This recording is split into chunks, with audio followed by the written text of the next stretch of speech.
تيجي نحل الموضوع دوت ما بيننا بالعقل والهدوء كده. وانت جايبني هنا عشان تسيبني يا صلاح؟ انا عمري ما هسيبك يا مروه، ولا هسيب مريم، وانت عارفه كويس قوي لما بتحتاجوني بتلاقوني.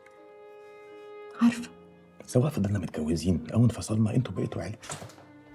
عاوز نرجع صحاب زي الاول؟ مروه اوعى، عايزنا نرجع زي الاول؟ اسمعيني يا مروه، لو فكرت فيها زي ما انا بقول لك هتلاقيها احسن بكتير بكتير. مبدئيا انت هتعرفي ترجعي شغلك تاني وتعيشي حياتك بشكل طبيعي، وانا يا مروه هعرف اعيش حياتي اللي مجبر اعيشها من غير ما اكون متمزع بين اللي كان نفسي اعيشه واللي بعيشه.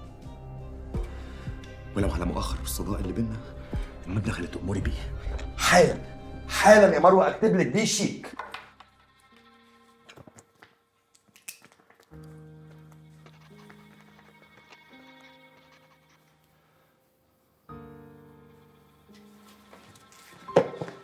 مروه على فكره ده لا تمن ولا تعويض، علشان انت تستحقي اكتر من كده بكتير. حاضر، موافقة.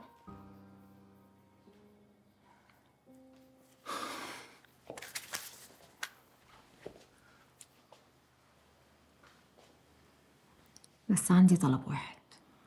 أموري. أنا حامل ومش هنزله.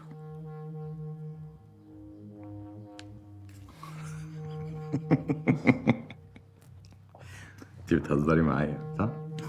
انت بتهزري معايا بتهديني علشان كلامي مش عاجبك.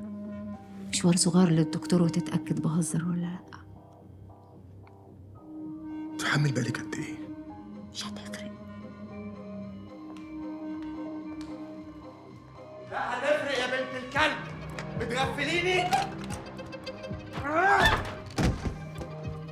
هموتك الأول، هموتك قبل الأول. هموتك قبل الأول، بتستغفليني؟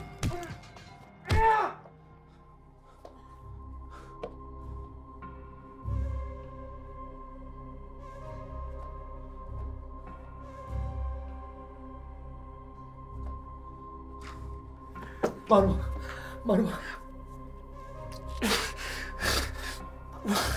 مروة، أنا آسف.